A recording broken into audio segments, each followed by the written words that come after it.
যে হৃদয় শাহাদাতের উচ্চাকাঙ্ক্ষা লালন করে সে হৃদয় কখনো হতাশ হয় না।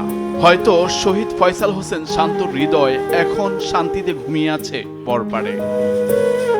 জুলাই আন্দোলনে শহীদ হওয়ার আগে ফেসবুকে এমন একটি স্ট্যাটাস দিয়েছিলেন শহীদ ফয়সাল শান্ত। 2024 জুলাই অভ্যুত্থানে শেখ হাসিনা লেলিয়ে দেওয়া পুলিশের গুলিতে শহীদ হতে হয় চট্টগ্রামের শান্তকে। অনার্স পড়ুয়া টকবকে 20 বছরের তরুণ, যার স্বপ্নে হয়তো লালিত হচ্ছিল সমৃদ্ধির বাংলাদেশ, সেই স্বপ্ন ভেঙে গেল হায়নাদের ক্ষমতায় থাকার অতি লোভে। সেদিন ছিল 16 জুলাই। কোটা সংস্কার আন্দোলন রূপ নিয়েছে ভয়ঙ্করভাবে। রংপুরে আবু সাইদের মৃত্যু উদ্ধৃত করেছিল পুরো দেশকে। তখনই চট্টগ্রামে শান্ত নামে শান্তশিষ্ট ছেলেটিও মাকে টিউশনির কথা বলে আন্দোলনে যোগ দিয়েছিল। স্বভাবে শান্তশিষ্ট ছেলেটির মনে সরকারের ফ্যাসিবাদী কর্মকাণ্ড তাকে বিদ্রোহী করে তুলেছিল।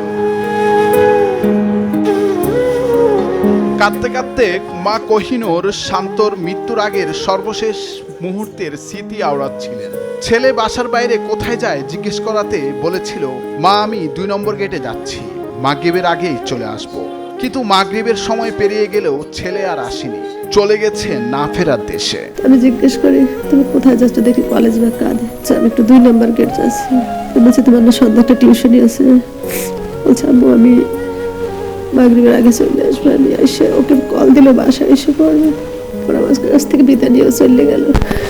গত বছরের 16 জুলাই চট্টগ্রাম মহানগরীর জিএসসি 2 নম্বর গেট ও মুরাদপুর এলাকা রণক্ষেত্রে পরিণত হয়। 2 ঘন্টা ধরে চলে সংঘর্ষ।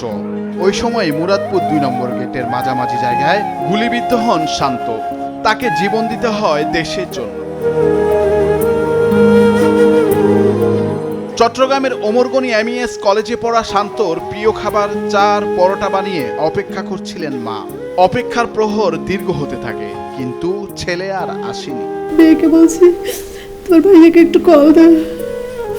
কল দিয়ে দেখে যে শান্তবাড়ির মোবাইল বন্ধ। আমি আর চিন্তা করি রে, ওর মোবাইলটা মাঝে মাঝে আবার বন্ধ হয়ে যায়। তো এরকম চার্জ না থাকলে তো হয়তো দূরে গেছে, মোবাইলে চার্জ নাই, মানে মোবাইল বন্ধ হয়ে গেছে।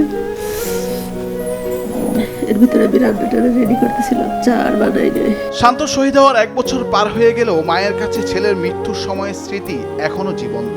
কোহিনূর বেগম বলছিলেন, সেদিন মোবাইলে অনেকক্ষণ ফোন না ধরার পর শান্তর 2 জন বন্ধু তাকে বাসায় এসে বলছিল, আন্টি আপনাকে হাসপাতালে যেতে হবে। তখনই তার মাথায় আকাশ ভেঙে পড়ে। ভাবছিলেন হয়তো তিনি স্বপ্ন দেখছিলেন। সন্তানের সাথে আমার এরকমের সম্পর্ক ছিল। ও আর অসুস্থ লাগলে আমি একটু শুইলে ও ভালো হয়ে যেত, সুস্থ হয়ে যেতে। ওর কোথাও ব্যথা করলে আম্মু আমার এখানে ব্যথা করে, আমি শুইলেই মনে জানি ওর ব্যথা করতে যেত। বলতেছে আমাকে শান্তবাড়ির কাছে নিয়ে চলো, আমি গেলে শান্তবাড়ি সুস্থ হয়ে যাবে। কেউই আমাকে নেয় না শান্তবাড়ির কাছে। তখন আমি জোরে চিৎকার দিয়ে যে আমার মানিকের কি হয়েছে। এরকম খবর তো আমার কানে কখনো আসার কথা ছিল না। আমি কি স্বপ্ন দেখতেছি নাকি বাস্তব? এরপরে আমি সেন্সলেস হয়ে গেছি। শহীদ শান্তর মার একটাই চাওয়া, আবু সাইদ মুগ্ধদের নাম সবার মুখে মুখে, কিন্তু আমার ছেলের কথা কেউ বলে না। আমি চাই আবু সাইদ মুগ্ধর মতো আমার ছেলের কথা সবাই বলুক।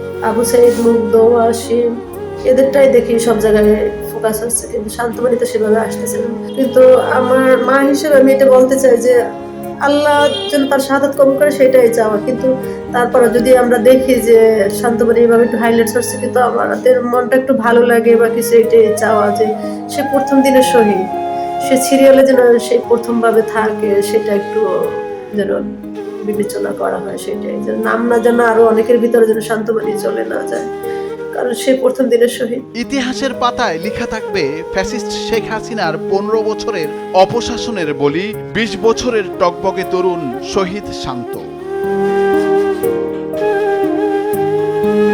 নুরুল আফসার, বৈশাখী সংবাদ।